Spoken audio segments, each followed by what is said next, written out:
Bapak Jul, tidak ada orang yang diklasifikasikan Immanuel. Hanyalah Yesus Kristus itu Immanuel. Jangan lari ke mana-mana nabi yang lain. Kamu menyesat lagi. Kamu memuter-muter lagi Immanuel itu, Bapak Jul. Kamu mau gua hadirkan buku teks aslinya, ya? Yaitu Ibrani, Aramaik, dan Yunani. Masa sih nggak ada buku teks aslinya? Jadi jangan kamu memutar-mutar, Bapak Jul. Kemudian Anda mengatakan Allah menjadi manusia. Itu dibuatkan lagi di dalam perjanjian baru Matius 1 ayat 23. Sesungguhnya anak darah itu akan mengandung dan melahirkan seorang anak laki-laki, dan mereka akan menamai dia Immanuel, yang berarti Allah yang menyertai kita. Sejak kapan Yesus itu disebut Immanuel? Sejak kapan? Jadi jangan mempertontonkan kegilaan Anda di depan umum kayak begini. Ya, nggak perlu. Yang terpenting kemudian yang Anda harus pahami adalah Yesus ketika datang itu hanya dikhususkan kepada Bani Israel, dan misi-misi ajarannya adalah diantaranya mengajarkan Bani Israel menyembah hanya kepada Allah dan mengakui kedatangannya sebagai utusan Allah, bukan sebagai Tuhan layaknya yang diajarkan dan diimani oleh orang Kristen. Di awal tadi saya sudah menerangkan, ajaran Yesus itu adalah Tuhan datang dalam rupa manusia adalah ajaran Paulus yang diajarkan Paulus kepada non-Yahudi untuk menggait hati orang-orang penganut ajaran penyembahan terhadap berhala pada masa itu.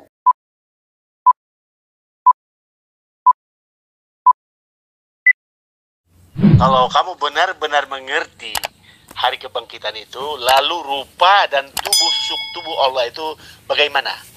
Kalau kamu benar-benar mengerti hari kebangkitan itu pada hari kiamat, bagaimana rupa Allah itu pada hari kiamat? Sila jawab ya. Rupa Allah itu tidak bisa digambarkan dengan apapun, karena belum pernah ada orang yang pernah melihatnya, termasuk Yesus. Sekarang itu saya sudah jawab. Nah, giliranmu menjawab, rupa Allah menurut Yesus itu seperti apa? Jawab. Nah,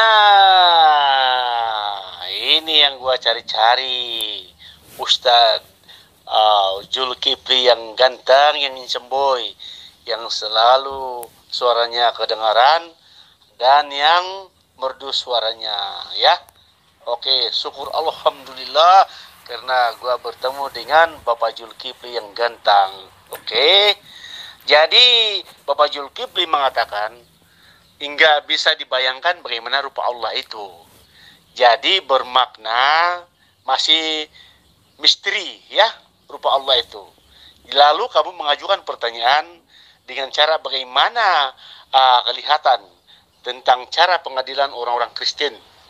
Ya, kalau bagi kami kelihatan Yesus benar-benar tubuh yang adalah tubuh jiwa roh Yesus itu hadir dari sorga datang ke dunia, yang benar-benar semua makhluk akan melihat, semua yang bermata akan melihat Yesus diiringi para malaikat yang bermiliar-miliar hingga terhitung banyaknya. Ya, kami semua akan melihat. Ya, dan orang kafir pun melihat. Orang Islam pun melihat. Orang Hindu pun melihat. Siapapun asal manusia, asal makhluk akan melihat Yesus dengan sempurna, tubuhnya yang sempurna akan turun ke bumi mengadili orang yang hidup dan yang mati. Jadi kelihatan Yesus itu adalah tubuh insani yang ilahi, yang sempurna. Lalu orang-orang Islam bagaimana? Karena Bapak Jul mengatakan nggak dapat dibayangkan. Loh, bagaimana nggak dapat dibayangkan kalau Tuhan itu menjelma jadi manusia? Karena Yesus bangkit itu dengan jasadnya sekali, dan Yesus turun pun akan turun dengan jasadnya sekali. Itu di dalam Kisah Para Rasul, ya. Jadi dengan cara bagaimana Islam melihat Allah itu pada hari kiamat untuk mengadili orang-orang Islam. Bagaimana Bapak Jul? Rupa Allah menurut Alkitab ya, yaitu Yesuslah yang menyatakan rupa Allah itu. Ya Bapak Jul. Jadi tidak ada rupa Allah yang diserupakan dengan yang lain. Yesuslah yang menyatakan rupa Allah itu. Karena Yesus berkata, kamu melihat gua, kamu melihat saya, kata Yesus, maka kamu melihat Bapa. Jadi Bapa ada di dalam Yesus, Yesus ada di dalam Bapa. Jadi Yesus itu adalah Allah.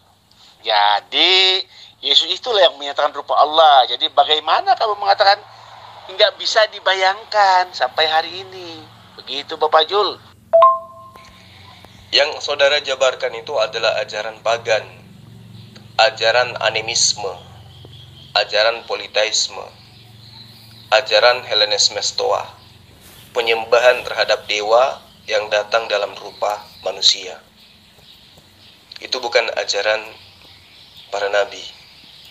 Nah, kaitannya dengan wajah Allah, saya yakin Anda tidak akan pernah bisa paham kalau saya mengkaji melalui Al-Quran. Maka cukuplah saya mengajarkan Anda melalui kitab Perjanjian Lama, di mana kitab itu masih ada kebenaran di dalamnya, mesti hanya terjemahan dari kitabnya Bani Israel. 2 Tawarik 7 ayat 14.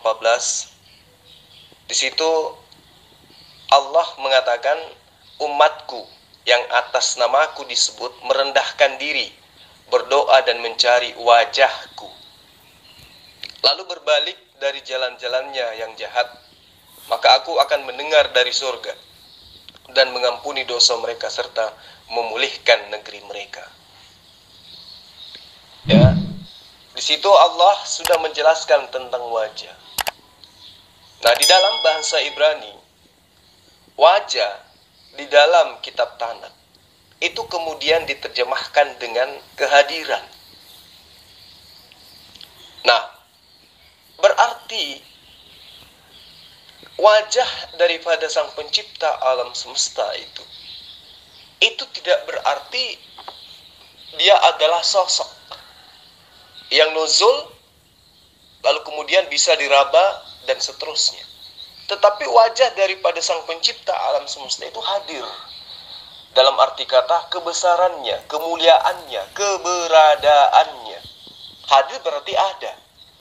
Berarti muatan daripada Sang Pencipta alam semesta mengatakan wajahnya di sini adalah keberadaannya. Maka manusia akan mengetahui dan merasakan lebih intim lagi keberadaan Sang Pencipta alam semesta.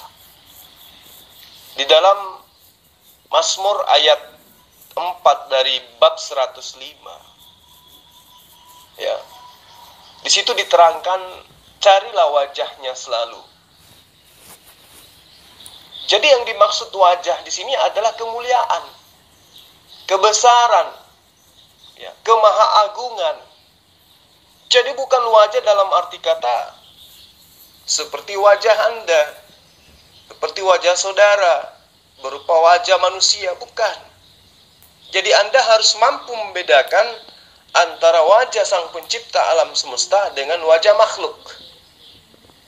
Di dalam Mazmur juga dikatakan, ya Allah, Engkaulah Allahku, aku mencari Engkau, jiwaku haus kepadamu, tubuhku rindu kepadamu, seperti tanah yang kering dan tandus, tiada berair, demikianlah aku memandang kepadamu di tempat yang kudus, sambil melihat kekuatanmu dan kemuliaanmu, sebab kasih setiamu lebih baik daripada hidup, bibirku akan memegahkan Engkau. Kenapa ada pujian-pujian seperti ini? Itu disebabkan karena ya, para nabi itu mengetahui bahwa keadaan atau kehadiran Allah itu mutlak, absolut adanya, meski tidak nampak oleh mata. Makanya di Mazmur dan juga bilangan 6 ayat 25 diterangkan, Tuhan menyinari engkau dengan wajahnya dan memberi engkau kasih karunia. Jadi wajah yang dimaksud di sini bukan berarti muka seperti muka manusia atau muka monyet atau muka sapi, bukan. Tapi wajah yang dimaksud di sini adalah kemuliaan, kebesaran, keagungan, kemahahadiran. Ya, itu yang perlu Anda pahami dengan baik. Wajah Allah dalam Al-Quran itu seperti apa, Pak Zulkifli? Yang punya dua tangan kanan semua, yang ada betis, wajahnya ndak ada ya? Loh, Bapak Zulkifli menafsirkan wajah Allah itu kebesaran. Loh, bagaimana menafsirkan wajah Allah itu kebesaran. Bukankah nama Allah itu kebesaran? Wajah itu adalah susuk tubuh manusia. Yang di dalam Yohanes pasal 1 ayat 14 yang berbunyi, firman itu telah menjadi manusia. Itu fakta loh, itu tertulis. Makanya Al-Quran nggak pernah menyatakan bahwa Allah itu pernah jadi manusia. Makanya kamu tersesat dalam hal itu. Jadi kalau Yesus itu hingga jadi manusia, apa akan terjadi dengan dosa-dosa umat manusia? Itu jelas tertulis bahwa Yesus itu jadi manusia yang pada hakikatnya Allah, yang merendahkan diri menjadi manusia, dia bersama manusia, yaitu yang disebut Immanuel, Allah beserta kita, Allah beserta manusia. Itu jelas. Jadi jangan lagi mengatakan Allah itu yang serupa dengan monyet apake yang Jul sentuh tadi, itu enggak berkaitan langsung. Ya, itu jelas. Allah telah menjadi manusia. Firman itu telah menjadi manusia. Roh Kudus itu telah menjadi manusia. Jadi itu tertulis bahwa Allah itu telah merendahkan diri, bukan bermakna Allah itu rendah, enggak. Makanya Allah itu kelihatan, dan pada waktu hari kiamat Allah itu kelihatan dengan rupa Yesus yang telah menyatakan dirinya, kemuliaannya. Ya, bukan Allah itu menjadi manusia bermakna Allah itu disetarakan manusia, enggak. Tetapi tidak ada ayat di dalam Alkitab yang mengatakan Allah enggak bisa jadi manusia. Ya, tidak ada ayat mengatakan seperti itu, Allah enggak bisa jadi manusia. Makanya Allah telah menjadi manusia. Ya, itu di dalam Yohanes pasal 1 ayat 14, firman telah menjadi manusia dan diam di antara kita. Ya, maka Allah itu adalah Yesus lah yang menyatakan rupa Allah itu. Dan pada hari kiamat semua melihat akan rupa Allah itu di dalam kapasitas Yesus Kristus yang telah menjadi manusia. Karena Yesus itu adalah Allah yang telah menjadi manusia. Allah itu diam di dalam Yesus. Yesus diam di dalam Allah. Jadi jangan lagi enggak percaya bahwa Yesus itu enggak pernah jadi manusia atau Allah itu enggak pernah jadi manusia. Tapi Allah itu diam bersama kita dengan kapasitas roh sekarang. Begitu. Jadi Allah itu manusia dan Allah, Allah dan manusia. Begitu Bapak Jul. Ya, itu kalau kamu memahami wajah itu dengan menggunakan bahasa Indonesia dan pemahaman paradigma berpikir orang Indonesia.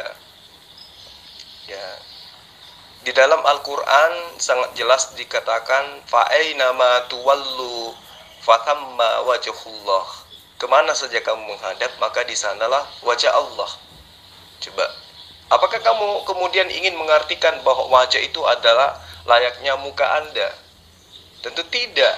Kenapa? Karena Al-Quran itu sudah menerangkan laisa kamitslihi syai'un. Tidak ada yang sama seperti atau tidak ada yang merupai dengan Allah. Jadi bagaimana mungkin kemudian Anda mengartikan wajah itu ya seperti makhluk. Ya. Di dalam pemahaman Al-Quran yang adalah merupakan firman Allah,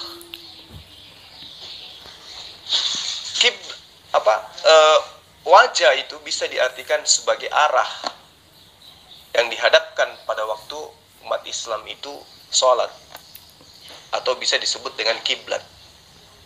Ya, di dalam pemahaman kaidah Islam itu diidafah wajah kepada Allah adalah seperti idafah bait kepada Allah atau baitullah. Ya. Itu yang perlu Anda pahami. Kemudian di dalam surah Al-An'am ayat 79, inni wajjahtu wajhiya lilladzi fataras samawati wal ardh hanifan. Sesungguhnya aku hadapkan niatku dengan mengikuti agama yang benar kepada Tuhan yang telah menciptakan langit dan bumi. Artinya, wajah di sini itu diartikan dengan niat, ya, dan juga bisa diartikan dengan kasot. Nah, ini yang kamu tidak paham. Lalu kemudian wajah juga bisa diartikan keridaan Allah. Innama nut'imukum liwajhillah. Sama-sama menggunakan wajah, tetapi arti daripada wajah di sini bukan seperti apa yang Anda pahami. Arti wajah di sini itu justru adalah bermakna keridaan, kemuliaan. Nah, wajah juga bisa berarti karunia Allah. Kullu syai' halikun illa wajha. Setiap sesuatu binasa kecuali karunia Allah. Jadi sangatlah terburu-buru jika Anda memahami konsep Islam dengan konsep ajaran pagan bahwa Tuhan kalian itu adalah makhluk. Di dalam pemahaman ajaran agama Islam, Tuhan itu bukan makhluk didukung oleh dalil-dalil Al-Quran. Jadi jangan Anda berkata, Tuhan itu punya tangan, dua-duanya kanan, Tuhan itu punya betis, dan lain-lain. Itu adalah pemahaman pendekatan yang digunakan oleh Allah untuk supaya akal manusia itu bisa memahami.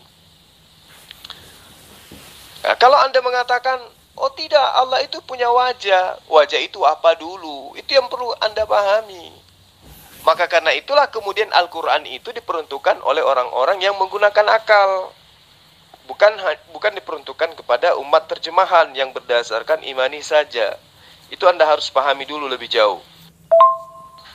Yesus atau Allah itu yang telah menjadi manusia tidak ada kaitan sedikit pun animisme ataupun ajaran pagan.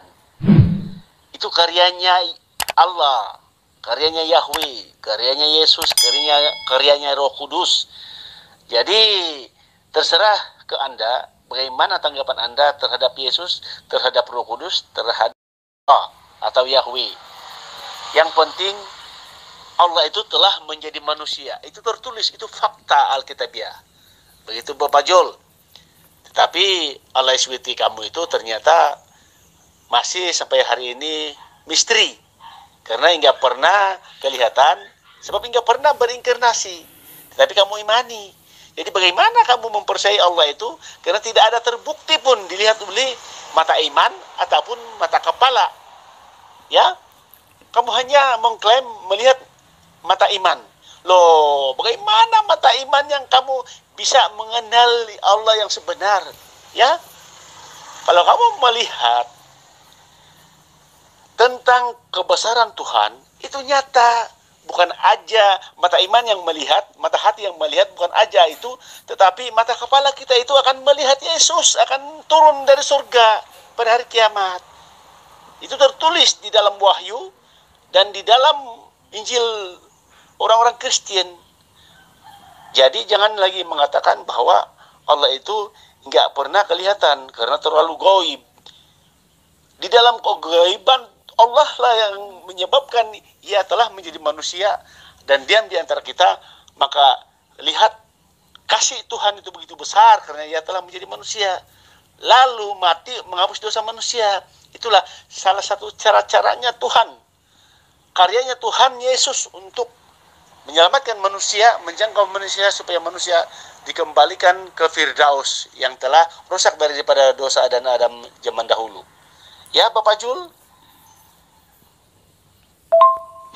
Di dalam Al-Quran, kata wajah itu adalah bahasa Arab yang bisa diartikan karunia, bisa diartikan keridaan. Ya tergantung konteks ayat. Seperti saya mengatakan, kullu syai' halikun illa wajha. Setiap sesuatu pasti binasa kecuali hanya karunia Allah. Ya. Wajah di situ diartikan karunia. Ngerti? Lalu kemudian di dalam surah Al-Insan ayat 9, innama nut'imukum liwajhillah. Ya, wajah di situ lagi-lagi diartikan sebagai keridaan Allah. Rida. Restu. Ya. Jadi Anda terlalu terburu-buru kalau Anda mendudukkan Yesus yang adalah Tuhan dengan mencoba mengais-ngais perkataan yang ada di dalam terjemahan atau ada di dalam ayat atau hadits yang menerangkan tentang wajah Allah. Karena umat Islam tidak memahami seperti pahamnya Anda yang adalah umat terjemahan. Sekarang Anda minta kepada saya, tunjukkan dalilnya. Mana di dalam Alkitab, maksudnya kitab terjemahan, milik orang Kristen, Bible dan Gospel, yang mengatakan Allah tidak bisa menjadi manusia. Nah, saya tanya balik, coba Anda tunjukkan di mana dalilnya di kitabnya Bani Israel yang mengatakan Allah atau Hasem atau Yod-He-Vav-He akan menjelma menjadi manusia. Ada tidak dalilnya? Atau kalau Anda susah untuk menemukan ayat itu, cari aja pernyataan Yesus yang mengatakan dirinya itu adalah sang pencipta alam semesta, yang orang Yahudi sebut dengan Yod-He-Vav-He. Ada tidak? Kalau tidak ada, maka benar yang saya katakan bahwa Kristen itu adalah ajaran pagan yang membungkus diri menjadi seakan-akan adalah ajaran Yudaism. Padahal murni ajaran animisme, penyembahan terhadap dewa yang datang dalam rupa manusia. Tidak ada Yesus mengajarkan dirinya itu adalah Allah. Ya, tidak ada itu. Yang Yesus ajarkan menyembah kepada Allah dan dia adalah utusan Allah. Jadi berhenti mengajarkan sesuatu yang tidak diajarkan oleh Yesus. Ajaran yang Anda sampaikan itu adalah ajaran pagan. Tuhan datang dalam rupa manusia. Itu bukan Tuhan, itu hantu. Ya, Anda harus belajar lagi, Pendeta Ji. Oh, berarti Ka'bah itu wajah Allah ya? Kan arah di sana. Anda itu telah tertipu. Ya, Anda itu telah tertipu. Ajaran hukum Taurat yang menjadi sumber manifestasi dari ajaran para nabi itu telah menyeleweng jauh dengan konsep yang Anda sampaikan barusan. Ya, ini yang memang jarang diketahui oleh orang-orang Kristen. Jadi pendiri Kristen awal mula itu berusaha menghapus tatanan hukum Taurat karena dianggap sebagai persaingan. Ini Anda harus paham. Hukum Taurat yang saya maksud di sini adalah salah satunya adalah menyembah hanya kepada satu Tuhan. Itu yang mau dihapuskan oleh pendiri Kristen. Karena dianggap itu adalah persaingan antara ajaran pagan dan ajaran tauhid. Nah, siapa yang saya maksud di sini?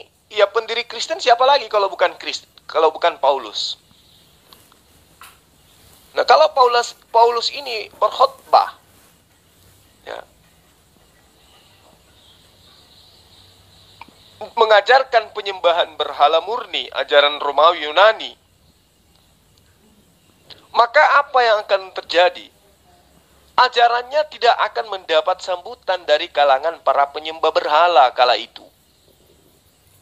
Karena mereka sendiri sudah tidak terlalu tertarik kepada ajaran mereka. Ya, paham tidak sampai di situ? Orang-orang yang menyembah berhala pada masa itu sudah tidak terlalu tertarik kepada ajaran penyembahan berhala.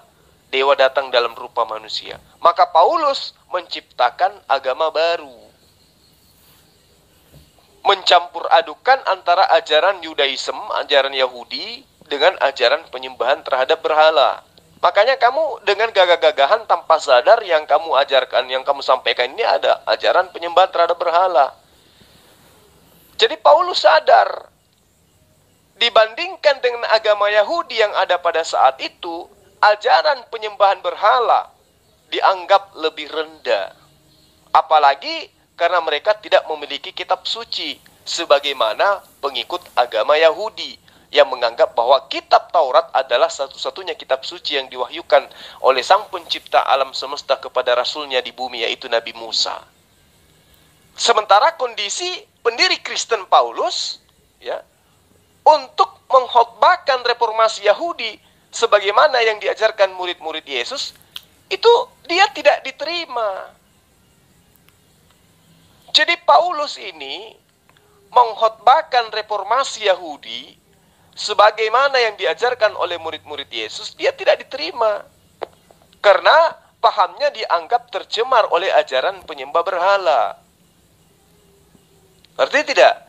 Ajaran Paulus tidak diterima oleh orang-orang Yahudi karena ajarannya dianggap sebagai ajaran yang tercemar dan bercampur aduk dengan ajaran penyembahan berhala. Inilah kemudian yang mendorong Paulus menciptakan agama baru, yaitu agama Kristen. Untuk apa? Untuk merebut para penyembah berhala di kerajaan Romawi dan Yunani dan dengan menghapus hukum Taurat yang selama itu maksud saya menjadi penghambat orang-orang Romawi untuk menganut agama Yahudi. Kenapa orang-orang Romawi, kenapa orang-orang Yunani yang ada di sekelilingnya orang Yahudi tidak mau menerima ajaran Yahudi? Karena ajaran Yahudi mewajibkan bersunat. Agama Yahudi mewajibkan jangan makan babi. Sementara penganut-penganut pagan Romawi Yunani adalah orang-orang yang gemar makan babi dan mereka tidak mau sunat, tidak kenal apa itu sunat. Maka kemudian ya, dalam agama Kristen itulah Paulus sekaligus mengganti ya, ajaran-ajaran Romawi, lalu kemudian memadukannya dengan ajaran Yahudi sehingga menghapuskan Taurat yang selama ini menjadi penghambat orang Romawi untuk menganut agama Yahudi. Karena itulah kemudian cita-cita daripada Paulus itu tercapai. Begitu dia menggantikan hukum Taurat dengan hukum ajaran pagan, ya, dewa datang dalam rupa manusia, maka orang-orang Romawi yang menguasai ya, tanah Yudea, menguasai Israel pada kala itu menerima dengan cepat apa yang diajarkan oleh Paulus. Jadi alasan Paulus untuk menghapus hukum Taurat, dia percaya bahwa keselamatan tidak akan tercapai dengan mentaati hukum Taurat. Karena demikian, pertama, orang-orang Romawi tidak akan termasuk ke dalam orang-orang yang taat terhadap hukum Taurat. Karena itulah kemudian Paulus ini mencoba untuk mengambil hukum Taurat, dihapusnya, ya, lalu dijadikanlah Yesus sebagai tameng untuk sebagai pembebas orang-orang non-Yahudi kepada hukum Taurat. Jadi kematian Yesus itu dianggap sebagai suatu tanda pembebas orang-orang Romawi bisa menganut ajaran Yahudi dengan cara mengimani Yesus itu datang sebagai dewa yang dikhususkan untuk menebus dosa-dosa mereka. Makanya ajaran Paulus itu mudah diterima oleh orang-orang Romawi. Nah sekarang kamu menjadi Kristen, saudara menjadi Kristen, bukan berkat ajaran Yahudi, tetapi berkat ajaran Eropa, Portugis dan juga Belanda yang datang mengajarkan kepada Anda bagaimana kemudian menyembah kepada dewa dalam bentuk Yesus. Itu yang perlu Anda pahami dengan baik. Yaitu kalau pemahamanmu kamu gunakan dengan pemahaman paganisme. Tapi kalau Anda memahami kata wajah Allah dengan konsep tauhid, ya, maka kamu tidak akan mempermalukan dirimu dengan mengatakan seperti itu. Ya, belajar lagi. Loh, macam mana, bagaimana Bapak Jul menafsirkan wajah Allah itu karunia? Aduh, wajah Allah itu telah dinyatakan oleh Yesus. Itu udah cukup jelas. Takkanlah kamu tafsirkan dengan tafsiran yang lain. Loh, wajah Allah itu udah tertulis. Yesus yang menyatakan wajah Allah itu karena Allah itu nggak kelihatan. Justru itulah yang dinyatakan oleh Yesus dalam Injil. Dan pada hari kiamat, Yesus itu benar-benar kelihatan karena Allah itu ada di dalam Yesus. Jadi bagaimana kamu bisa melihat Allah itu, bagaimana cara Allah SWT itu untuk mengadili orang-orang Islam? Karena enggak kelihatan di hari kiamat. Itu pertanyaannya Bapak Jul. Makanya kalau Allah itu enggak kelihatan, itu boleh diklasifikasikan ajaran pagan atau ajaran ateis yang enggak percaya adanya Allah. Meskipun adanya Allah itu Jadi jangan percaya kepada ajaran yang misterius, yang misteri. Yesus itu atau Allah itu bukan misteri. Itu ada, bisa menjelma. Ya. Jadi itu adalah ajaran yang sehat, benar dan akurat. Tapi bila aja kalau Tuhan itu enggak pernah berinkarnasi, enggak pernah kelihatan, itu tidak ada, artinya itu misteri. Benar enggak Bapak Jul? Jadi masalahnya Allah SWT enggak pernah nongol, ya hanya nongol di surga, atau hanya nongol di neraka, atau hanya nongol di Mekah. Itu pun enggak tahu, enggak jelas Allah SWT.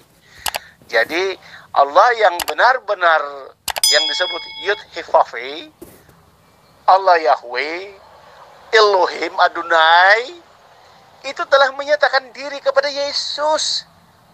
Karena Yesus itu adalah jelmaan Allah dan menjadi manusia. Itu sudah cukup jelas Bapak Jul. Ya terserah ke kamu menuduh, pegang ke apa ke. Yang penting Allah itu ada, tertulis. Tapi asik juga kamu mengatakan Allah itu enggak pernah, enggak bisa jadi manusia. Bermakna Allah itu enggak maha kuasa karena enggak pernah menjadi malaikat, memakai manusia. Itu bukan Allah karena enggak bisa berinkarnasi. Justru kami yang percaya bahwa Allah telah menjadi manusia, itu benar-benar terbukti bahwa Allah itu ada. Yang ada di dalamnya Yesus Kristus yang telah menjadi manusia. Begitu Bapak Jul. Yang Anda maksud wajah Allah itu apa? Wajah Allah yang kamu maksud itu wajahnya Yesus yang pernah ditampar dan diludahi manusia itu.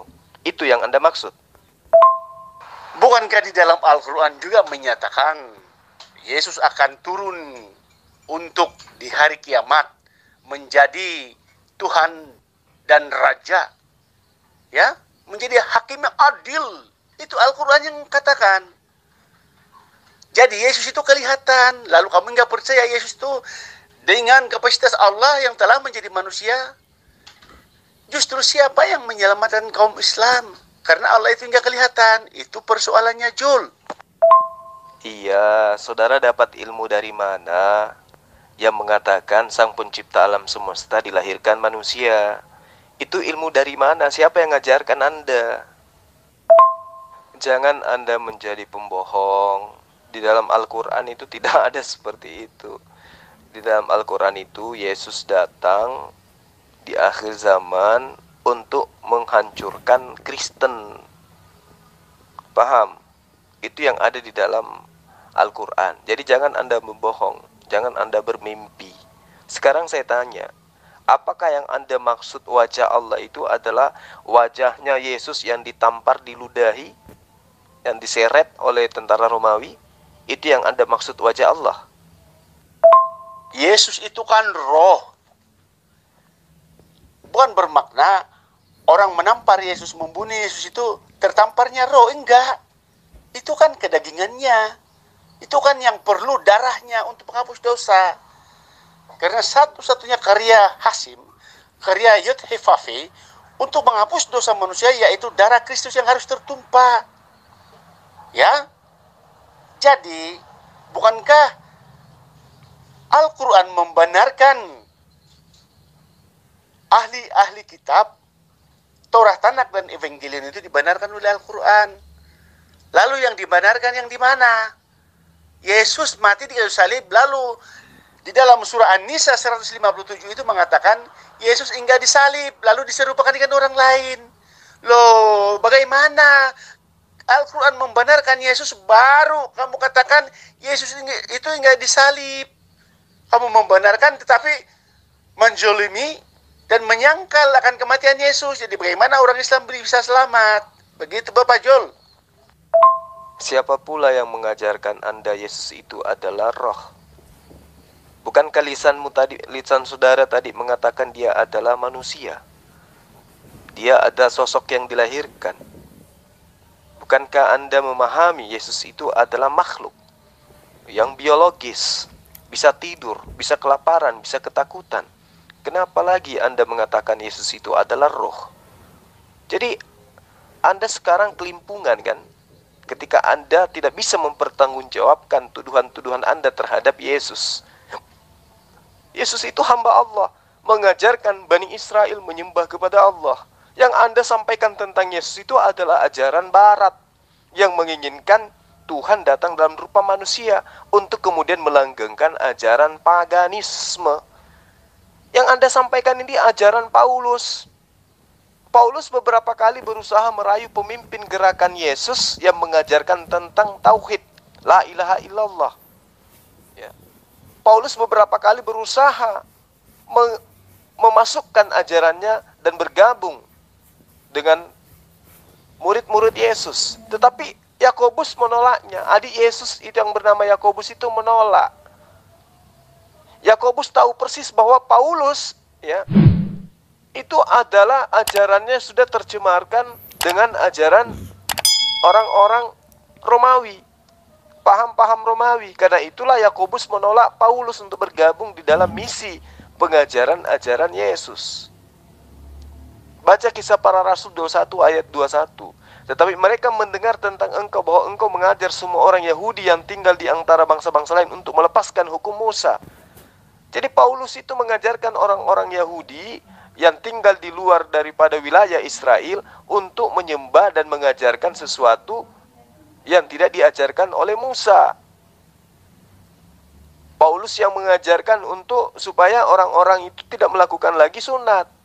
Maka dari itulah Yakobus, adik kandungnya Yesus, tidak mau menerima Paulus itu. Nah, kamu orang Indonesia, Anda yang menerima sebagai orang Malaysia, yang menerima kemudian ajaran Paulus. Anda lah yang menerima itu. Kalau murid-murid Yesus tidak menerima itu. Jadi kalau Anda mengatakan Yesus itu adalah roh, itu berarti Anda mulai kelihatan bahwa Anda itu tidak sehat akal gitu loh. Anda mulai sakit, dan Anda butuh piknik. Sekarang nggak usah nipu, dengan cara seperti itu. Lah, kitab terjemahan aja yang Anda punya dan Anda imani, Anda tidak paham, apalagi Al-Quran. Nabi Isa kelak itu turun untuk menghancurkan orang Kristen. Jadi kenapa Anda kemudian memfitnah para ulama? Jelas-jelas Nabi Isa itu kelak akan menghancurkan gereja, menghancurkan salib. Artinya bukanlah salib-salib yang di gereja yang didatangi oleh Yesus kemudian diobrak-abrik, bukan. Salib yang dimaksud di sini adalah pemahaman Kristen ini yang akan dihancurkan oleh Yesus. Paham? Bukan babi-babi yang ada yang kemudian dibunuh oleh Yesus, melainkan babi-babi yang dimaksud menunjukkan bahwa makan babi itu adalah ajaran yang memang dilarang oleh Allah kepada siapapun. Ngerti? Nah, sekarang jangan Anda loncat-loncat ke sana kemari. Anda mengatakan Yesus itu adalah wajah Allah. Pertanyaan saya, apakah wajah Allah yang ditampar, yang diseret, yang Anda maksud itu? Jangan lagi Anda salto Yesus itu ada roh. Karena Anda ditonton banyak orang. Cara argumen Anda itu tidak ada satupun yang mencerminkan Anda itu berilmu. Anda hanya berasumsi layaknya orang yang gila. Ngomong sana kemari tidak beraturan, dan muatan perkataan Anda tidak ada pun yang berbobot sedikit. Paham? Bapak Jol, siapa kata Rasul Paulus itu enggak mengajar sunat? Diajarkan oleh Rasul Paulus ialah tentang anugerah Kristus yang harus dinyatakan Yesus itu adalah Tuhan. Karena Paulus itu orang Tarsus yang terdidik dengan didikan Gamaliel yang adalah ketua agama orang-orang Yahudi yang ternama, yang dihormati oleh orang-orang Yahudi. Begitu juga Rasul Paulus. Masa sih Rasul Paulus enggak mengajarkan sunat?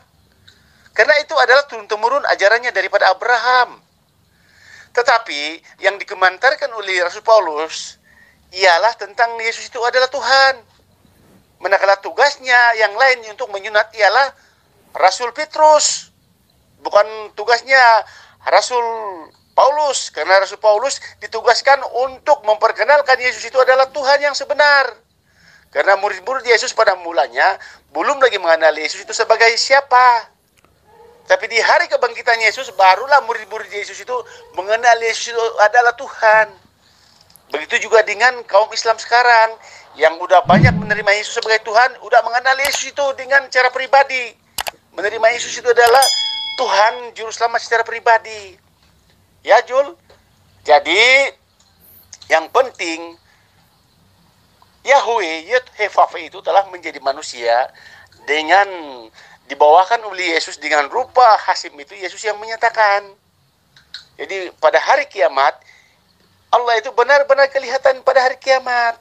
Lalu Al-Quran mengatakan hingga pernah kelihatan Allah itu. Jadi bagaimana caranya orang-orang Islam diselamatkan? Karena Allah itu hingga pernah kelihatan. Itu persoalannya Bapak Jul. Oke? Yesus turun bukan menghancurkan umat Kristen yang percaya bahwa Yesus itu adalah Tuhan yang telah menerima darahnya untuk menghapus dosa. Bagaimana sih kamu mengatakan bahwa Yesus turun untuk menghancurkan umat Kristen? Ya, astagfirullah.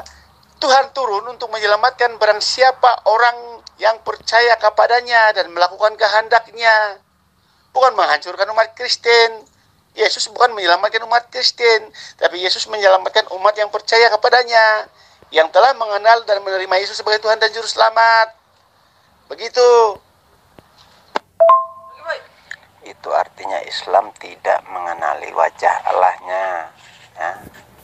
Makanya di situ Islam itu hanya meminta terus petunjuk jalan yang lurus, sedangkan Allahnya dia tidak kenal. Aduh, Anda mengajarkan ajaran pagan dengan PD-nya di sini. Sementara saya ini paham tentang gospel, paham tentang Bible. Anda cuma berasumsi. Coba Anda tunjukkan kepada saya di kitabnya Bani Israel, Yod-Heh-Vav-He akan menjelma menjadi manusia. Tunjuk dalilnya, ya, supaya Anda bisa mengatakan bahwa wajah Allah itu adalah Yesus. Tunjuk, silakan. Biologis itu ialah dihasilkan daripada sperma dan telur. Itu disebut biologis. Tetapi Yesus itu bukan biologis dan bukan dihasilkan daripada sperma dan telur wanita. Bukankah Al-Quran juga menyebut bahwa Yesus itu adalah kalimatullah yang datang daripada roh Allah. Jadi Yesus tidak ada kaitan pun sedikit tentang biologis. Yesus itu adalah sepenuhnya Allah. Karena Yesus itu adalah roh Allah. Karena roh Allah itu adalah Allah. Begitu Bapak Jul. Iya, setuju. Nabi Isa itu menghancurkan gereja dan salib. Kan Isa itu antikris, ya, yang lahir di bawah pohon kurma, anak Miriam, saudara Harun, kakak Nabi Musa. Jangan Anda membodohi diri Anda sendiri. Tidak semua orang yang menyeru kepadaku Tuhan, Tuhan akan masuk ke dalam kerajaan sorga, melainkan mereka yang melakukan kehendak Bapakku yang ada di surga. Nah, sekarang Anda menuhankan Yesus itu atas kehendak Allah atau kehendak Paulus? Coba Anda jawab. Oke Bapak Jul, gua hadirkan ya ajaran PL dan PB yang Yesus itu menjadi manusia atau Yud-Heh-Vav-He itu telah menjadi manusia. Ya, sebentar. Jadi Anda jangan meninggalkan akal sehat ketika Anda berdialog dengan saya. Yesus itu dikandung 9 bulan, dilahirkan. Anda katakan dia bukan makhluk biologis. Anda sakit jiwa berarti. Ya. Yesus makan, Anda katakan Yesus bukan makhluk biologis. Tadi Anda mengatakan Yesus itu adalah roh. Jadi Anda betul-betul gila menurut saya. Sebaiknya Anda ke rumah sakit jiwa memeriksakan otak Anda. Kalau mengenai Al-Quran menyebut roh Allah, berasal daripada roh Allah, artinya Yesus, artinya Maria itu hamil karena berkat daripada Allah meniupkan ruh masuk ke dalam rahimnya. Yesus itu disebut sebagai kalimatullah. Artinya Maria hamil berdasarkan atas kehendak Allah. Jadi jangan bawa-bawa Al-Quran, Anda tidak akan pernah sampai ke sana. Memahami gospel aja Anda sudah mulai gila, apalagi ingin mengkaji Al-Quran. Pemahaman yang Anda kemudian jabarkan tentang pemahaman Anda terhadap terjemahan Al-Quran itu adalah pemahaman Anda yang mengerti tentang kitab gospel aja kagak, apalagi Al-Quran. Jadi berhenti bawa-bawa Al-Quran. Kami lebih dulu menyembah Yesus kalau kalimatullah itu artinya Yesus itu adalah Allah. Kalau ruhullah itu artinya bahwa Allah itu adalah roh. Ngerti ya? Nah, saya sarankan Anda lebih baik Anda berobat dulu, Pendeta Triple G. Anda sakit jiwa, ya, Anda sudah mulai tidak normal, jauh dari kewarasan Anda ini. Yesus Anda katakan roh, Yesus Anda katakan bukan biologis, Yesus Anda katakan dia adalah wajah Allah. Ya, penyakit gila apalagi yang lebih parah daripada yang Anda alami sekarang? Nggak ada. Anda ya stadium akhir. Paham nggak? Gimana mau paham? Anda kan sakit. Silakan Anda tunjukkan. Ya, pasti Anda akan babak belur lagi nanti. Lihat aja. Yesus berkata demikian, tidak semua orang akan masuk dalam kerajaan surga, karena mereka tidak percaya bahwa Yesus itu anak Allah. Nah, ketika di akhir zaman mereka melihat Yesus yang adalah Tuhan berdiri sebagai Tuhan, mereka berkata, Tuhan, kami bernubuat demi namamu, kami menyembuhkan orang demi namamu. Padahal mereka tidak pernah melakukan itu. Mereka pada saat itu karena mereka takut, neraka sudah depan mata mereka, jadi mereka berkata, Tuhan, Tuhan. Nah itu, jadi orang yang melakukan kehendak Bapa itulah yang selamat. Kehendak Bapa adalah percaya bahwa Yesus adalah anak Allah. Karena Yesus sampai mati dia berkata, aku anak Allah. Karena dia mengaku dirinya anak Allah, mereka bunuh. Karena mereka tidak percaya. Tetapi orang yang percaya Yesus adalah anak Allah akan selamat. Karena Allah berfirman, inilah anakku yang kukasihi, kepadanya aku berkenan. Tapi antikris menyangkal itu, ya, kalian menyangkal itu adalah karena kalian pengikut nabi palsu. Ya, kamu nggak ada tahu apa-apa. Kamu membantu aja Pendeta Triple G yang menerangkan tentang wajah Allah. Yang dia katakan wajah Allah itu adalah Yesus. Apakah wajah Allah itu yang ditampar, yang diludahi menurut Anda? Silakan. Udah, ilmumu masih jauh. Mending kamu nyimak atau kamu bantu menunjukkan wajah Allah yang Pendeta Triple G katakan wajah Allah itu ditampar, diseret dan diludahi. Itu aja dulu fokus. Ilmu kamu nggak ada sampai ke sana. Membahas tentang Islam kamu nggak ada ilmu. Justru Anda lah yang nggak ada ilmunya, ya. Mana kau ada tampilkan dalilnya di mana Muhammad pernah sunat? Tidak ada ilmunya itu kamu tampilkan. Bapak Jul, dalilnya gua hadirkan bahwa Allah itu menjadi manusia, ya, yang disebut Immanuel. Immanuel beserta kita artinya. Itu di dalam perjanjian lama dan juga terdapat di dalam perjanjian baru. Kedua-duanya kitab itu ada Immanuel yang berarti Yesus yang menyertai manusia, yang pada hakikatnya adalah Allah. Jadi itu tertulis. Jadi rupa Allah itu telah dinyatakan oleh Yesus di dalam Injil Yohanes pasal 1 ayat 14 yang berbunyi firman itu telah menjadi manusia. Jadi itu tertulis, kamu enggak percaya. Maka percayalah Allah itu telah dinyatakan dengan rupa Yesus. Karena Yesus itu adalah Allah, Allah itu adalah Yesus yang turun ke dunia menjadi utusan dan penyelamat umat manusia, juru selamat. Yang penting kamu percaya atau enggak bahwa Yesus itu juru selamat di hari kemudian hari yang kelihatan nanti untuk menyelamatkan kita semua. Jul percaya atau enggak? Anda juga adalah pasien. Ya.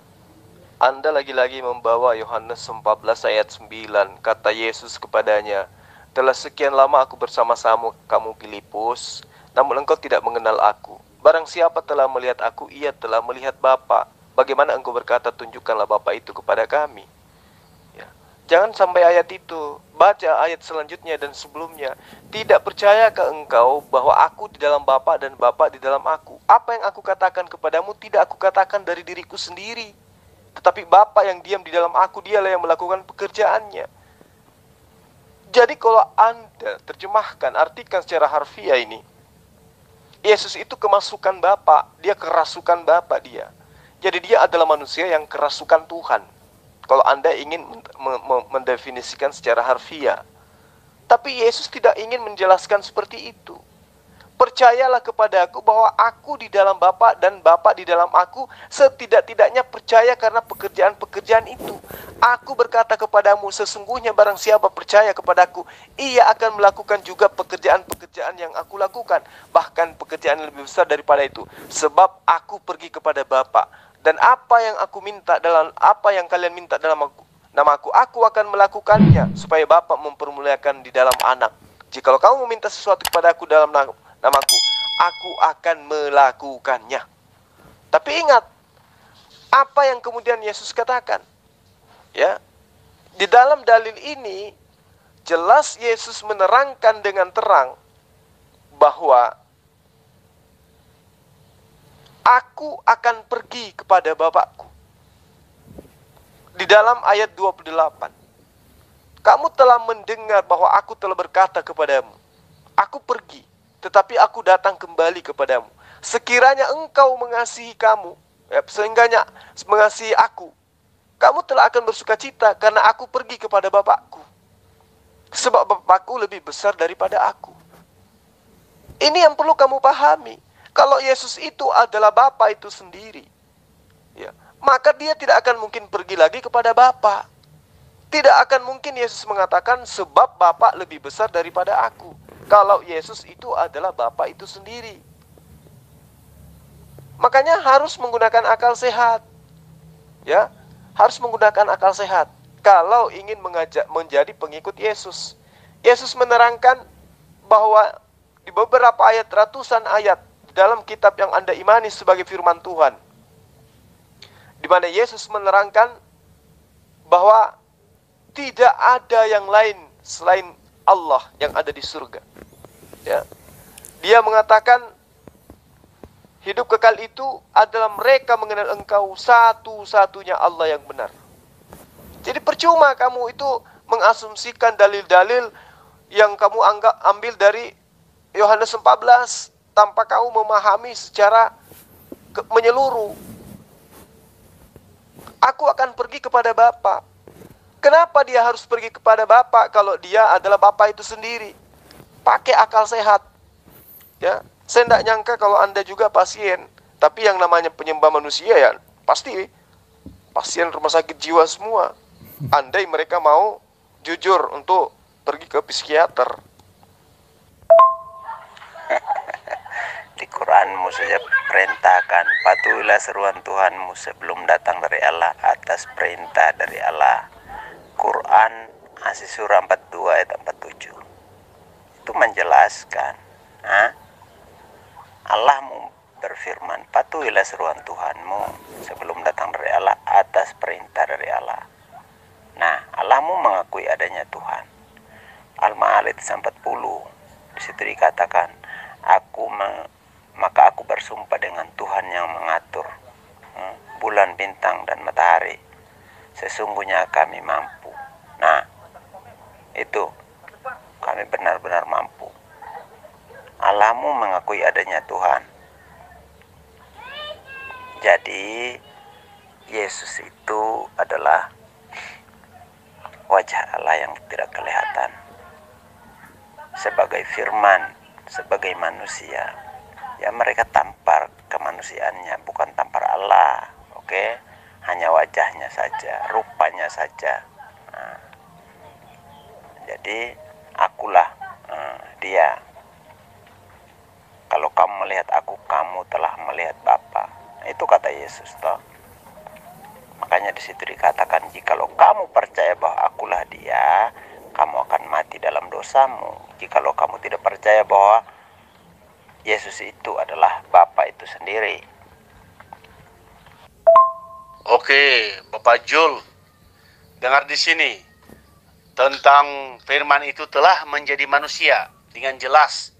Yohanes 1 ayat 14 yang berbunyi, firman itu telah menjadi manusia dan diam di antara kita, dan kita telah melihat kemuliaannya, yaitu kemuliaan yang diberikan kepadanya sebagai anak tunggal Bapa, penuh kasih karunia dan kebenaran.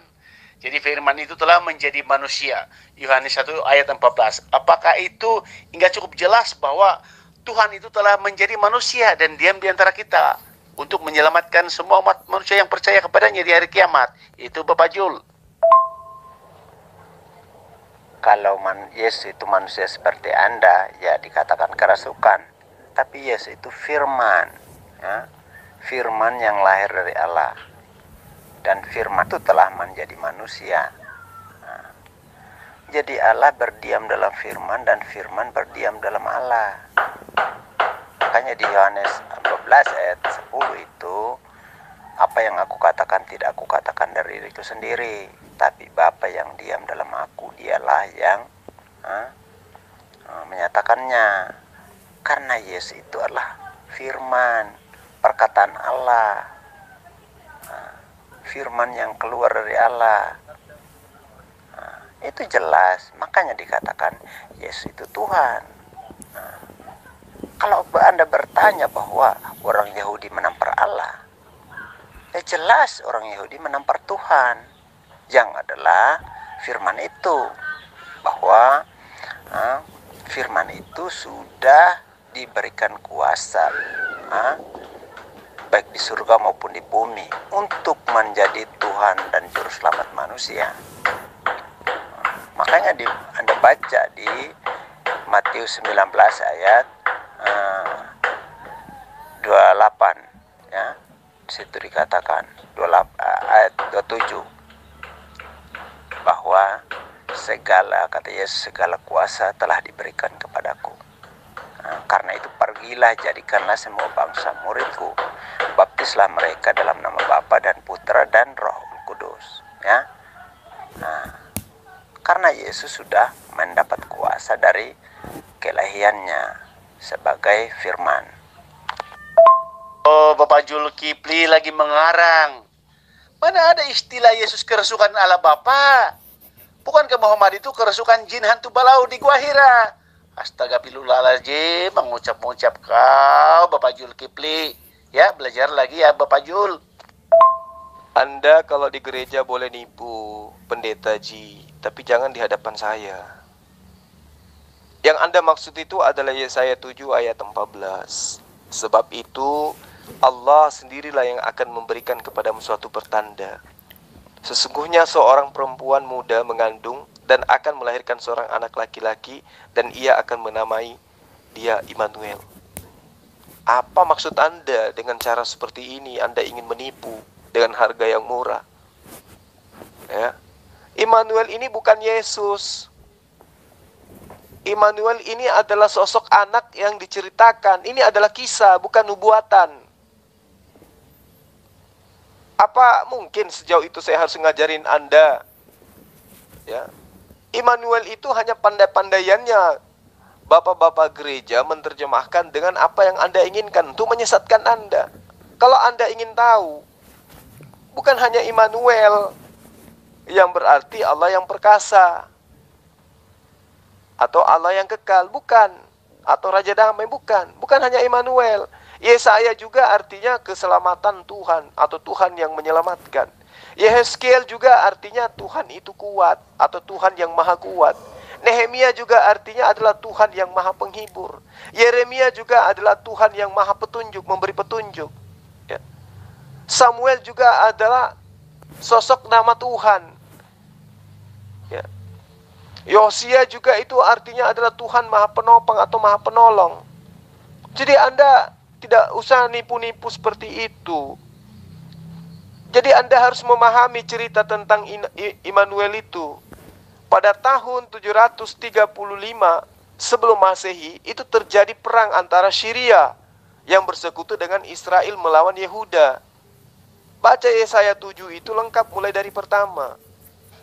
Dalam zaman Ahaz bin Yotam bin Uzia, Raja Yehuda, ya, maka Rezin, Raja Aram, dengan Pekah bin Remeya, Raja Israel, maju ke Yerusalem untuk berperang melawan kota itu. Namun mereka tidak dapat mengalahkannya. Jadi ini adalah cerita. Ya, ini adalah cerita, bukan nubuatan. Di Yesaya 7 ayat 2, maka hati Ahaz dan hati rakyatnya gemetar ketakutan seperti pohon-pohon hutan bergoyang-goyang ditiup angin. Jadi Raja Ahaz ini pun mempunyai inisiatif untuk meminta bantuan kepada Asyur untuk menggagalkan serangan Syria dan Israel kepada Yehuda. Kemudian Allah memerintahkan Yesaya untuk menjumpai Ahaz guna memberi saran agar Ahaz tetap tenang dan tidak takut. Makanya di dalam ayat 4-nya dikatakan, katakanlah kepada Ahaz, teguhkanlah hatimu dan tinggallah tenang, janganlah takut. Dan jangan meminta bantuan kepada Asyur. Alasannya, pertama, meminta bantuan kepada Asyur tidak akan menjadikan pemerintah Ahaz lebih baik di kemudian hari. Kedua, karena Allah akan menjaga pemerintahan Ahaz dan menggagalkan pemberontakan Syria dan Israel untuk menghancurkan pemerintahan Ahaz. Baca di ayat 7. Maka beginilah firman Tuhan Allah, tidak akan sampai hal itu dan tidak akan terjadi.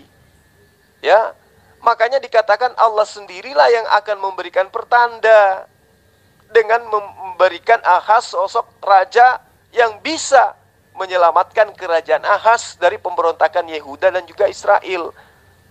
Makanya kamu belajar. Belajar itu penting, saudara pendeta Triple G. Meskipun Anda berlabelkan pendeta, tapi Anda masih butuh belajar. Ini adalah kisah tentang Raja Ahaz. Tidak ada kaitannya dengan Yesus sama sekali. Anda hanya membodoh-bodohi orang, itu namanya. Anda boleh menipu di luar sana, tapi jangan di hadapan saya. Ya. Immanuel itu adalah jelas-jelas sosok yang dijanjikan untuk Raja Ahaz, bukan untuk Yesus. Ya, hanya saja nama Immanuel itu dicocok-cocokkan, tetapi tidak ada berkesesuaian dengan nama Yesus dalam kitab gospel. Ya, itu yang perlu Anda pahami. Anda harus banyak belajar. Kemudian Anda lagi mengatakan bukti bahwa Tuhan akan menjelma menjadi manusia. Dalilnya ada di Perjanjian Lama Yesaya 7 ayat 14 ini. Itu tidak ada di situ dikatakan Tuhan akan menjelma menjadi manusia. Ketika Tuhan mengatakan, aku sendirilah yang akan memberikan pertanda kepadamu. Sesungguhnya seorang perempuan muda mengandung dan akan melahirkan seorang anak laki-laki, dan ia akan menamakan dia Immanuel. Maksudnya Allah memberikan pertanda kepada Raja Ahaz bahwa dia akan dibantu kerajaannya oleh sosok yang bernama Immanuel. Allah yang memberikan dia tanda. Jadi Allah mengatakan, kamu gak usah takut untuk melawan serangan-serangan Yehuda. Ya, gak usah takut. Saudara harus banyak belajar lagi. Ajul, tidak ada orang yang diklasifikasikan Immanuel. Hanyalah Yesus Kristus itu Immanuel. Jangan lari ke mana-mana nabi yang lain. Kamu menyesat lagi. Kamu memuter-muter lagi Immanuel itu, Bapak Jul. Kamu mau gua hadirkan buku teks aslinya, ya? Yaitu Ibrani, Aramaik, dan Yunani. Masa sih nggak ada buku teks aslinya? Jadi jangan kamu memutar-mutar, Bapak Jul. Kemudian Anda mengatakan Allah menjadi manusia. Itu dibuatkan lagi di dalam Perjanjian Baru Matius 1 ayat 23. Sesungguhnya anak darah itu akan mengandung dan melahirkan seorang anak laki-laki, dan mereka akan menamai dia Immanuel, yang berarti Allah yang menyertai kita. Sejak kapan Yesus itu disebut Immanuel? Sejak kapan? Jadi jangan mempertontonkan kegilaan Anda di depan umum kayak begini. Ya, nggak perlu. Yang terpenting kemudian yang Anda harus pahami adalah Yesus ketika datang itu hanya dihususkan kepada Bani Israel, dan misi-misi ajarannya adalah diantaranya mengajarkan Bani Israel menyembah hanya kepada Allah dan mengakui kedatangannya sebagai utusan Allah, bukan sebagai Tuhan layaknya yang diajarkan dan diimani oleh orang Kristen. Di awal tadi saya sudah menerangkan, ajaran Yesus itu adalah Tuhan datang dalam rupa manusia, adalah ajaran Paulus yang diajarkan Paulus kepada non-Yahudi untuk menggait hati orang-orang penganut ajaran penyembahan terhadap berhala pada masa itu. Bukan untuk dijadikan sebagai pembenaran ajaran para nabi, tidak. Jadi ajaran Tuhan datang dalam rupa manusia itu ajaran Paulus yang dijajakan kepada penyembah-penyembah berhala. Makanya ajaran Paulus itu laris manis dari Eropa. Ajaran Paulus itu tidak diajarkan di Yerusalem, tapi diajarkan di non-Israel. Karena non-Israel lebih mudah terperdaya daripada non-Israel yang memahami kitab mereka dengan valid, dengan seksama, bahwa Tuhan itu tidak mungkin menjelma menjadi manusia. Itu yang perlu saudara pahami dengan baik, ya. Jadi jangan lagi pernah mengatakan bahwa Paulus mengajarkan, bahwa Yesus mengajarkan Tuhan akan datang dalam rupa manusia. Jangan. Kalau di gereja mungkin iya bisa, tapi di depan saya jangan sama sekali. Karena saya lebih paham ajaran daripada ajaran yang tertuang di dalam kitab Anda daripada ajaran yang Anda ajarkan. Paham ya? Bismillahirrahmanirrahim. Istajibu li rabbikum min qabli an ya'tiya yawmun la maradda lahum min Allah ma lakum min malja'i yawma idhin wa ma lakum min nakir. Penuhilah seruan Tuhan kalian, wahai orang-orang kafir, dengan beriman dan mentaatinya sebelum hari kiamat tiba yang tidak mungkin ditolak. Saat itu kalian tidak memiliki tempat berlindung yang bisa menyelamatkan kalian dari sisi Allah. Tidak ada tempat yang menghalangi kalian yang bisa kalian jadikan sebagai persembunyian. Jadi ayat ini mengandung dalil, ya, dicelanya orang-orang yang memiliki Tuhan-Tuhan lain selain daripada Allah. Paham ya? Jadi kamu sebagai umat terjemahan harus memahami dengan baik, ya. Ketika Anda mengatakan bahwa ayat ini membuktikan bahwa Allah itu banyak, Tuhan itu banyak, itulah kesalahan fatal Anda. Saya kasih analogi sederhana. Saya menasihati anak saya, lalu saya mengatakan, Anda kalau mau menjadi orang yang diridai oleh Allah, maka Anda harus taat kepada orang tua Anda. Anda harus taat kepada bapak Anda, ya. Anda harus taat kepada orang yang telah melahirkan Anda. Apakah kemudian bapak daripada anak saya itu banyak? Tentu cuma saya kan. Tetapi saya mengatakan, wahai anakku, kalian harus taat kepada orang tua kalian. Nah, apakah kemudian orang tua daripada anak saya itu ada selain daripada saya dan ibunya? Nggak ada kan? Nah, ini yang perlu Anda pahami, bahwa menerjemahkan Al-Quran itu tidak semudah yang Anda angankan. Karena Al-Quran itu tidak bisa dipahami hanya dengan cukup terjemahan. Terjemahan itu hanya pelengkap pemahaman terhadap ilmu kalamullah. Ya, sangat disayangkan kalau Anda sebagai umat terjemahan, kitab Anda saja Anda tidak pahami, kemudian Anda mencoba untuk mengajarkan kita tentang ayat-ayat Al-Quran melalui terjemahan. Anda ditertawakan oleh umat Islam sedunia. Paham? Sudahlah, jangan adan, ya. Tidak usah adan. Di dalam Al-Qur'anmu itu melarang, ya. Janganlah kamu mengajarkan syair. Nah, tidaklah kami mengajarkan syair kepada Muhammad karena tidak pantas baginya. Jangan adan, ya.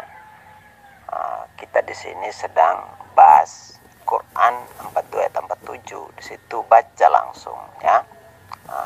Sudah jelas terjemahannya berkata bahwa patuhilah seruan Tuhanmu sebelum datang dari Allah atas perintah dari itu jelas itu ya. Jadi pertanyaannya, Tuhanmu siapa yang harus dipatuhi yang datang dari Allah atas perintah dari Allah? Iya Pak Ustadz, saya mau tanya, Tuhan yang diutus yang datang dari Allah itu siapa yang harus dipatuhi? Itu pertanyaannya. Jangan panjang lebar, oke? Di situ dikatakan patuhilah seruan Tuhanmu sebelum datang dari Allah atas perintah dari Allah. Tidak seorang pun dapat berlindung dari dosa-dosanya.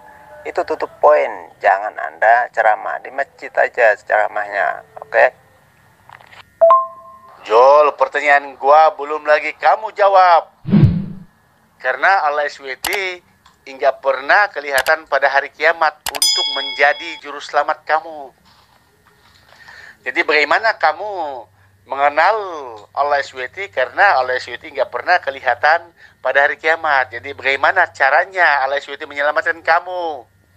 Begitu, karena hingga pernah kelihatan Allah SWT itu. Tolong jawab dulu itu. Oke, Bapak Jul. Itu bukan azan, itu bukan syair, itu adalah nyanyian baru bagi Allah yang sudah dibuatkan. Itu ada kalimatullah yang berasal dari kitab termaterai. Kamu belajar lagi ya. Ya, di ayat ini kan saya sudah sampaikan tadi. Ya. Ini adalah celaan kepada orang-orang kafir. Istajibu lirabbikum min qabli ayyatiya yaumul la maraddalah minallah. Penuhilah seruan sembahan-sembahan kalian wahai Kristen. Ya. Ya, ketika sebelum suatu hari yang tidak dapat ditolak kedatangannya, yaitu hari kiamat. Ya, di mana saat orang-orang kafir tidak akan menerima perlindungan dari manapun. Maka Allah menantang, patuhilah seruan sembahanmu maksudnya. Bukan berarti Tuhan yang diutus oleh Tuhan, kan? Makanya jangan kelamaan jadi umat terjemahan. Ayat ini menerangkan patuhilah seruan Tuhan-Tuhanmu, sembahanmu maksudnya. Jika memang seruanmu itu adalah Sang Pencipta alam semesta, patuhilah seruannya. Makanya Yesus akan mengusir orang-orang yang menyembahnya nanti. Karena Yesus tidak pernah mengajarkan itu. Kalian mempermalukan Yesus di hadapan Tuhannya. Yesus punya Tuhan, sementara kalian menyembah Yesus yang bertuhan itu. Aku menyembah apa yang kau kenal, kalian Kristen menyembah apa yang tidak kalian kenal. Makanya diterangkan Lukas 6 ayat 46, percuma mereka hormat kepada aku sementara perintah manusia yang mereka lakukan. Matius 15 ayat 19 ayat 9 juga menerangkan hal yang sama. Ya, jadi Anda itu harusnya sadar. Anda dipermalukan nantinya. Belum lagi di dalam Yesaya 44 ayat 10, siapakah mereka yang membentuk Allah dalam rupa, lalu kemudian mereka menuangkannya ke dalam patung. Di ayat 11-nya, mereka semua akan kubuat malu. Ya, kalian akan dibuat malu nantinya. Nanti kalian akan disuruh panggil Tuhanmu yang bernama Yesus itu. Yesus sendiri, ya, Maha suci Engkau ya Allah, aku tidak pernah mengajarkan hal-hal yang seperti itu kepada orang-orang yang ada di muka bumi waktu itu. Enggak pernah saya mengajarkan diri saya itu adalah Tuhan. Sesungguhnya Engkau lah Tuhan satu-satunya Allah yang benar. Itu yang saya ajarkan. Andai saudara paham, maka Anda akan malu membahas ini.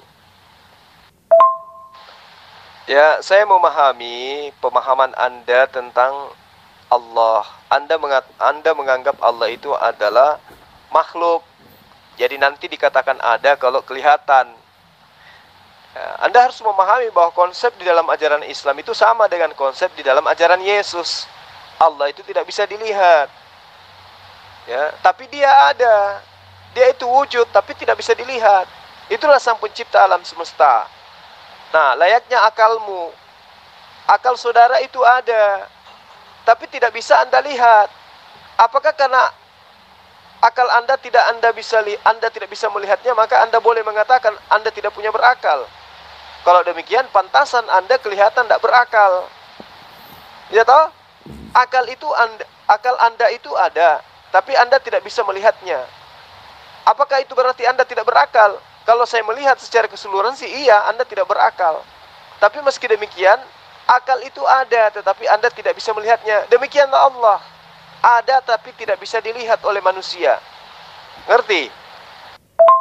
Bukan pasal akal atau enggak, bukan pasal logik atau enggak, tetapi buku tertulis, ya, ada tertulis yang menyatakan kitab suci itu pada hakikatnya Allah itu enggak kelihatan, tetapi faktanya ialah kelihatan karena Yesus lah yang menyatakan rupa Allah itu.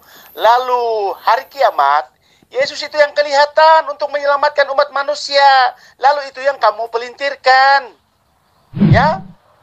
Pada hari kiamat tidak ada kelihatan Allah SWT itu. Itu benar. Tetapi dikatakan oleh kitab suci Kristen, Yesuslah yang kelihatan menjadi juru selamat di hari kiamat. Begitu. Jadi kamu nggak percaya Yesus itu kelihatan, yang pada hakikatnya adalah Allah, itu terserahnya kamu. Itu aja Bapak Jul, karena kamu mengelis. Kamu nggak percaya Allah itu kelihatan.